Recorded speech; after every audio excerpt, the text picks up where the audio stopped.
श्रीराम समर्थ. सद्गुरूला शरण जावे. प्रत्येक जण पोटाला खायला मिळावे म्हणून खटपट करत असतो, परंतु आपल्या इच्छेप्रमाणे आपल्याला मिळते का? नाही. म्हणून सांगायचे कारण असे की जर आपण विषयांकरता इतके झटतो तर देवाच्या प्राप्तीकरता श्रम करायला नकोत का? संत सांगतात तो मार्ग चोखाळून पाहावा. एकदा ठाम विचार करून आपण ज्याला गुरु कल्पिला तो सांगेल तेच साधन मानावे. गुरु देहातच असावा हे मानणे चूक आहे. गुरु हे देहात कधीच नसतात. गुरु प्रत्यक्ष देवच आहे अशी भावना ठेवून वागले पाहिजे. अशी भावना ठेवून वागले म्हणजे गुरु कसाही असला तरी तिथे प्रत्यक्ष देवाला येणे भाग पडते. गुरु सांगेल तसे आपण नेहमी साधन करीत असावे. तसे साधन करीत राहिले म्हणजे आपल्याला देवाची प्राप्ती होते. गुरु नामाशिवाय दुसरे काय सांगणार? त्यातच आपण सदा राहावे. जो खरा साधनात राहतो त्याला या सर्व गोष्टी आपोआपच साधत असतात. म्हणून आपण गुरुला अनन्य शरण जाऊन तोच सर्व करतो आहे असे मानून जे होईल त्यात आनंद मानित जावा.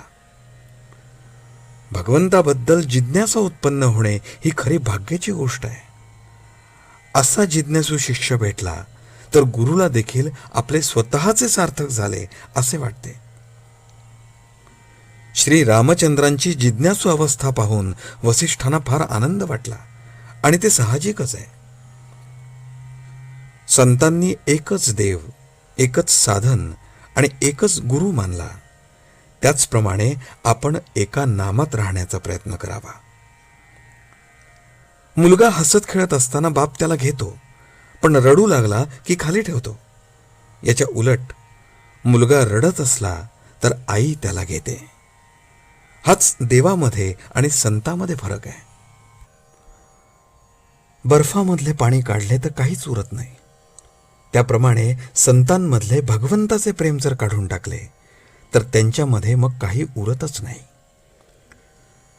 साधन करण्याचे कष्ट न होता वस्तू साध्य करून घेण्याचा मार्ग म्हणजे सत्संगती हा होय. आपल्या मनावर संगतीचा फार परिणाम होतो.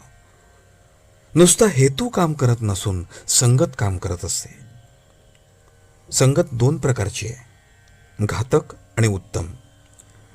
विषयी माणसाची संगत ही घातक होय आणि सत्संगत ही उत्तम होय. सत्संगतीमध्ये असताना आपल्या ठिकाणी दोष आहे असे ज्याला कळेल तो लवकर सुधारेल. आपण ज्या सत्पुरुषाकडे जातो त्याने सांगितलेले मनापासून आचरणामध्ये आणण्याचा प्रयत्न केला तरच त्याच्याशी खरी संगत केली असे म्हणावे. संताची प्रचिती पाहणे म्हणजे आपले प्रपंचातले काम मनासारखे होणे हे नव्हे. ज्या घटकेला आपले चित्त शुद्ध होते त्या घटकेला संताची खरी प्रचिती आली असे समजावे. आजचे बोधवचन. संतांना ओळखण्यासाठी अनुसंधानाशिवाय दुसरे साधन नाही. जानकी जीवन स्मरण. जय जय राम.